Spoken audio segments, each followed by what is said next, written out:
Real Queen Barenziah, Part 3. For several days, Barenziah felt a weight of sorrow at her separation from her friends. But by the second week out, her spirits began to rise a little. She found that she enjoyed being on the road again, although she missed Stra's companionship more than she would have thought. They were escorted by a troop of Red Guard knights with whom she felt comfortable, although these were much more disciplined and decorous than the guards of the merchant caravans she had spent time with. They were genial but respectful toward her despite her attempts at flirtation. She'll flirt with anybody, at any time. Symmachus scolded her privately, saying a queen must maintain royal dignity at all times. "You mean I'm never allowed to have any fun?" she inquired petulantly. "Aye, not with such as these. They are beneath you. Graciousness is to be desired from those in authority, my lady. Familiarity is not. You will remain chaste and modest while you are at the imperial city." Barenziah made a face. "I might as well be back at Darkmoor Keep. Elves are promiscuous by nature, you know. Everyone says so." "Everyone is wrong, then. Some are, some aren't. The Emperor and I expect you to display both discrimination and good taste. Let me remind you, Your Highness, that you hold the throne of Mournhold not by right of blood, but solely at the pleasure of Tiber Septim. If he judges you unsuitable, your reign will end ere it begins. He requires intelligence, obedience, discretion, and total loyalty of all his appointees, and he favors chastity and modesty in women. I strongly suggest you model your deportment after our good Dreliane, my lady." "I'd as lief be back in Darkmoor," Barenziah snapped resentfully, offended at the thought of emulating the frigid, prudish Dreliane in any way. "That is not an option, Your Highness. You are of no use to Tiber Septim. He will see to it that you are of no use to his enemies either." The general said portentously, "If you would keep your head on your shoulders, take heed. Let me add that power offers pleasures other than those of carnality and cavorting with base company." He began to speak of art, literature, drama, music, and the grand balls thrown at the imperial court. Barenziah listened with growing interest, spurred on not entirely by his threats, but afterwards she asked timidly if she might continue her study of magic while at the imperial city. Symmachus seemed pleased at this and promised to arrange it. Encouraged, she then said that she noted 3 of their knights' escort were women, and asked if she might train a little with them, just for the sake of exercise. The general looked less delighted at this, but gave his consent, though stressing it would only be with the women. The late winter weather held fair, though slightly frosty, for the rest of their journey, so that they traveled quickly over firm roads. On the last day of their trip, spring seemed to have arrived at last, for there were hints of a thaw. The road quickly grew muddy underfoot, and everywhere one could hear water trickling and dripping faintly but steadily. It was a welcome sound. They came to the great bridge that crossed into the imperial city at sunset. The rosy glow turned the stark white marble edifices of the metropolis a delicate pink. It all looked very new and grand and immaculate. A broad avenue led north towards the palace. A crowd of people, all sorts and races, filled the wide concourse. Lights winked out in the shops and on in the inns as dusk fell, and stars came out singly, then by 2s and 3s. Even the side streets were broad and brightly illuminated. Near the palace, the towers of an immense mage's guild hall reared towards the east, while westward the stained glass windows of a huge tabernacle glittered in the dying light. Symmachus had apartments in a magnificent house 2 blocks from the palace, past the temple of the One, he identified as they passed it, an ancient Nordic cult which Tiber Septim had revived. He said that Barenziah would be expected to become a member should she prove acceptable to the Emperor. The place was quite splendid, although little to Barenziah's taste. The walls and furnishings were done in utter pristine white, relieved only by touches of dull gold, and the floors in dully gleaming black marble. Barenziah's eyes ached for color and the interplay of subtle shadings. In the morning, Symmachus and Dreliane escorted her to the imperial palace. Barenziah noted that everyone they met greeted Symmachus with a deferential respect, in some cases bordering on obsequiousness. The general seemed to take it for granted. They were ushered directly into the imperial presence. morning sun flooded a small room through a large window with tiny panes, washing over a sumptuously laden breakfast table and the single man who sat there, dark against the light. He leaped to his feet as he entered and hurried toward them. "Ah, Symmachus, our most loyal friend, we welcome your return most gladly." His hands held Symmachus's shoulders briefly, fondly, halting the deep genuflection the dark elf had been in the process of effecting. Barenziah curtsied as Tiber Septim turned to her. "Barenziah, our naughty little runaway, how do you do, child? Here, let us have a look at you. Why, Symmachus, she's charming, absolutely charming. Wait, this is Tiber Septim. Which one, though? Wasn't this in the past? It'd have to be, because her son's not even born. I believe her son's older than me, so this isn't the current emperor. If it was, he was very young. But anyways, why, Symmachus, she's charming, absolutely charming. Why have you hidden her from us all these years? Is the light too much, child? Shall we draw the hangings? Yes, of course. He waved aside Symmachus's protests and drew the curtains himself, not troubling to summon a servant. You will pardon us for this discourtesy towards yourselves, our dear guests. We've much to think of, though that's scant excuse for hospitality's neglect. But pray, join us. There's some excellent nectarines from Blackmarsh. They settled themselves at the table. Barenziah was dumbfounded. Tiber Septim was nothing like the grim, gray, giant warrior she pictured. He was of average height, fully half a head shorter than tall Symmachus, although he was well knit of figure and lithe of movement. He had a winning smile, bright, indeed piercing blue eyes, and a full head of stark white hair above a lined and weathered face. He might have been any age from 40 to 60. He pressed food and drink upon them, then repeated the question the general had asked her days ago. Why had she left home? Had her guardians been unkind to her? No, Excellency, Barenziah replied. In truth, no, although I fancied so at times. Symmachus had fabricated a story for her, and Barenziah told it now, although with a certain misgiving. The stable boy, Straw, had convinced her that her guardians, unable to find a suitable husband for her, meant to sell her off as a concubine in Rehad, and when a Redguard had indeed come, she had panicked and fled with Straw.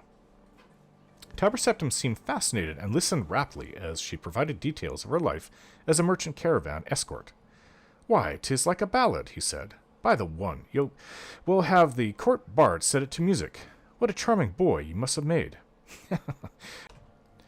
General Symmachus said, Barenziah stopped in some confusion, then proceeded. He said, well, that I no longer look much like a boy. I have grown in the past few months. She lowered her gaze in what she hoped approximated maidenly modesty. He's a very discerning fellow, is our loyal friend Symmachus. I know I've been a very foolish girl, Excellency. I must crave your pardon, and that of my kind guardians. I realized that some time ago, but I was too ashamed to go back home. But I don't want to return to Darkmoor now, Excellency. I long for Mournhold. My soul pines for my own country. Our dear child, you shall go home, we promise you. But we pray you remain with us a little longer, that you may prepare yourself for the grave and solemn task with which we shall charge you. Barenziah gazed at him earnestly, heart beating fast. It was all working just as Symmachus had said it would. She felt a warm flush of gratitude towards him, but was careful to keep her attention focused on the Emperor. I am honored, Excellency, and wish most earnestly to serve you and this great empire you have built in any way I can. It was the polite thing to say, to be sure. But Barenziah really meant it. She was awed at the magnificence of the city and the discipline and order evident everywhere, and moreover was excited at the prospect of being a part of it all. And she felt quite taken by the gentle Tiber Septim. After a few days, Symmachus left for Mournhold to take up the duties of a governor until Barenziah was ready to assume the throne, after which he would become her prime minister. Barenziah, with Dreliane as chaperone, took up residence in a suite of rooms at the imperial palace. Several tutors were provided her, in all the fields deemed seemly for a queenly education. During this time she became deeply interested in the magical arts, but she found the study of history and politics not at all to her preference. Actually, I like all three, especially history. Politics are just currently what is happening, and tomorrow it will be recorded as history. On occasion, she met with Tiber Septim in the palace gardens, and he would unfailingly and politely inquire as to her progress, and chide her, although with a smile, for her disinterest at matters of state. However, he was always happy to instruct her on the finer points of magic, and he could make even history and politics seem interesting. "They're people, child, not dry facts in a dusty volume," he said. "Exactly, they're people. It's history, is politics, history. This is the stories of what's happened and what is happening. The conflicts that have happened yesterday and what are going on today." As her understanding broadened, their discussions grew longer, deeper, more frequent. He spoke to her of his vision of a united Tamriel, each race separate and distinct but with shared ideals and goals, all contributing to the common weal. "Some things are universal, shared by all sentient folk of good will," he said. "So the one teaches us. We must unite against the malicious and the brutish, the miscreated, the orcs, trolls, goblins, and other worse creatures, and not strive against one another." I think I really like this Emperor. I don't know if this is Uriel the Seventh, though. It just says Tiber Septim. Couldn't have been the first one, could it? Maybe it was. I don't know. Temple Tiber Septim. It'll be Uriel Septim the Seventh. So I think this was around the time that the Third Era just had begun. Or right before it. Maybe I'd have to go back to the first book and read. It might have said at the end of the Second Era. I don't know. So I think this is the original Tiber Septim. His blue eyes would light up as he stared into his dream, and Barenziah was delighted just to sit and listen to him. If he drew close to her, the side of her body next to him would glow as if he were a smoldering blaze. If their hands met, she would tingle all over, as if his body were charged with a shock spell. Seems like she's starting to fancy the Emperor. One day, quite unexpectedly, he took her face in his hands and kissed her gently on the mouth. She drew back after a few moments, astonished by the violence of her feelings, and he apologized instantly. We didn't mean to do that. It's just, you are so beautiful, dear. So very beautiful." He was looking at her with hopeless yearning in his generous eyes. All right, now I really wish I could see what she looked like back then. I've never seen her. When I was in Morrowind, she was just in Mournhold with her son. Or no, wait, that was before. She's there now in Mournhold with her son. King Helseth has taken over. She was yet to return. There was another king at the time. That's right. She turned away, tears streaming down her face. "Are you angry with us? Speak to us, please." I notice he uses himself in a plural form. Barenziah shook her head. "I could never be angry with you, Excellency. I love you. I know it's wrong, but I can't help it." "We have a consort," he said. "She is a good and virtuous woman, the mother of our children and future heirs. We could never put her aside. Yet there is nothing between us and her, no sharing of the spirit. She would have us be other than what we are. We are the most powerful person in all of Tamriel, and Barenziah, I think I am the most lonely as well."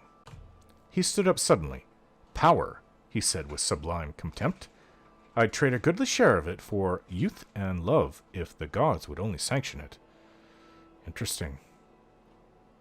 I wonder if I would ever get to that point to feel that way. "But you are strong and vigorous and vital, more than any man I've ever known." He shook his head vehemently. "Today, perhaps. Yet I am less than I was yesterday, last year, 10 years ago. I feel the sting of my mortality, and it is painful." "If I can ease your pain, let me." Barenziah moved towards him, hands outstretched. "No, I would not take your innocence from you." "I'm not that innocent." "How so?" The Emperor's voice suddenly grated harshly, his brows knitted. Barenziah's mouth went dry. What had she just said? But she couldn't turn back now. He would know.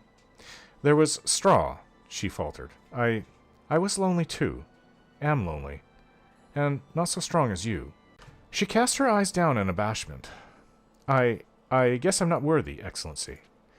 No, not so, Barenziah. My Barenziah. It cannot last for long. You have a duty toward Mournhold, and a duty toward the Empire. I must tend towards mine as well. But while we may, shall we share what we have, what we can, and pray the one forgive us in our frailty?" Tiber Septim held out his arms, and wordlessly, willingly, Barenziah stepped into his embrace. I've noticed one topic that continues on in all of these books. Yes, sex. You keep her on the edge of a volcano, child, Dreliane admonished, as Barenziah admired the splendid star sapphire ring her imperial lover had given her to celebrate their 1-month anniversary. Really? How so? We make one another happy. We harm no one. Symmachus bade me be discriminating and discreet. Who better could I choose? And we've been most discreet. He treats me like a daughter in public. Tiber Septim's nightly visits were made through a secret passage that only few in the palace were privy to, himself and a handful of trusted bodyguards.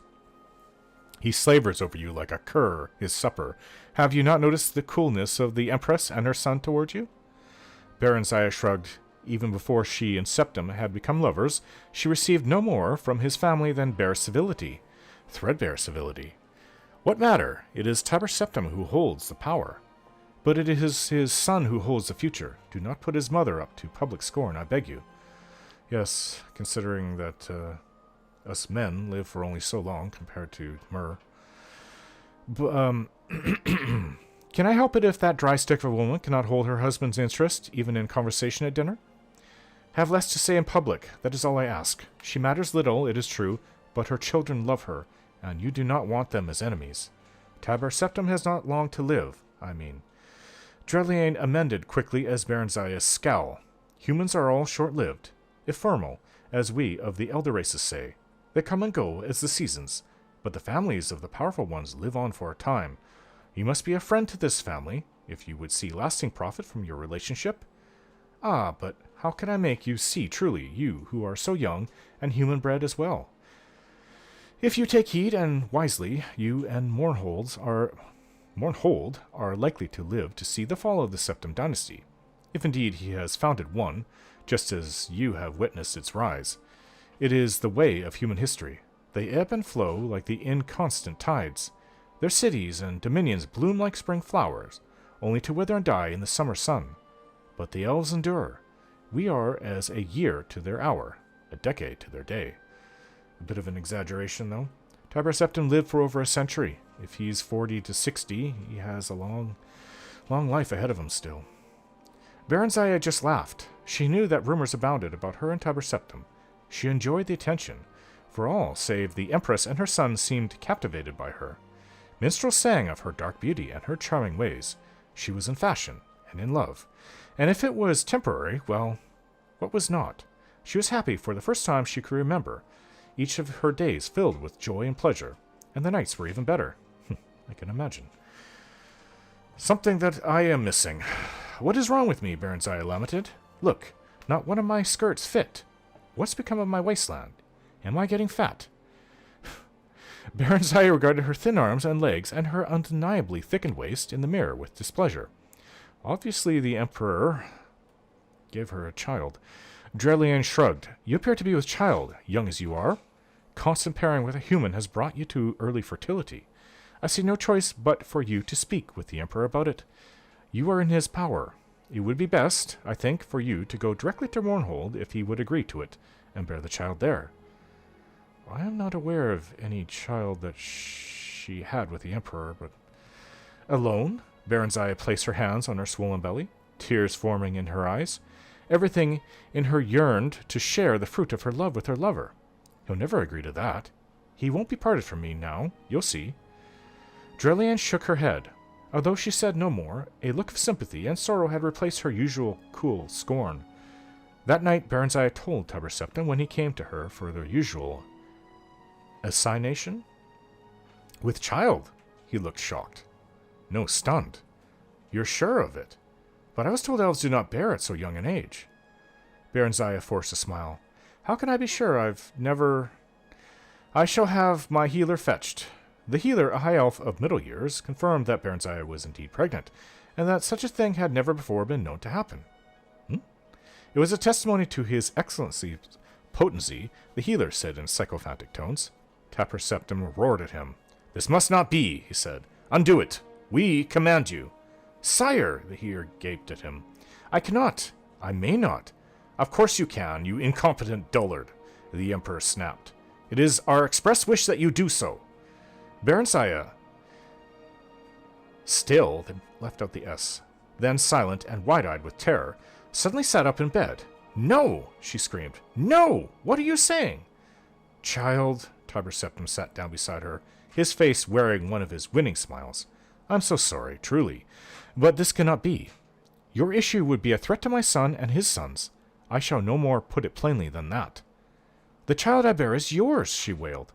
"No, it is now but a possibility, a might be, not yet gifted with a soul or quickened into life. I will not have it so. I forbid it." He gave the healer another hard stare, and the elf began to tremble. "Sire, it is her child. Children are few among the elves. No elven woman conceives more than 4 times, and that is very rare. 2 is the usual number. Some bear none, even, and some only 1. If I take this one from her, sire, she may not conceive again." "You promised us she would not bear to us. We've little faith in your prognostications."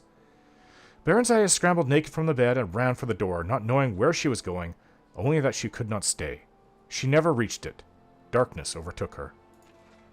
She awoke to pain and a feeling of emptiness, a void where something used to be, something that used to be alive, but now was dead and gone forever. Dreliane was there to soothe the pain and clean up the blood that still pooled at times between her legs, but there was nothing to fill the emptiness. There was nothing to take the place of the void. The Emperor sent magnificent gifts and vast arrangements of flowers and came on short visits, always well attended. Barenziah received these visits with pleasure at first, but Tiber Septim came no more at night, and after some time, nor did she wish him to. Some weeks passed, and when she was completely physically recovered, Dreliane informed her that Symmachus had written to request she come to Mournhold earlier than planned. It was announced that she would leave forthwith. She was given a grand retinue, an extensive trousseau befitting a queen, and an elaborate and impressive ceremonial departure from the gates of the imperial city. Some people were sorry to see her leave, but expressed their sadness in tears and expostulations. But some others were not, and did not. Yes, the real Barenziah. Every book must be filled with sex and all that kind of fun stuff.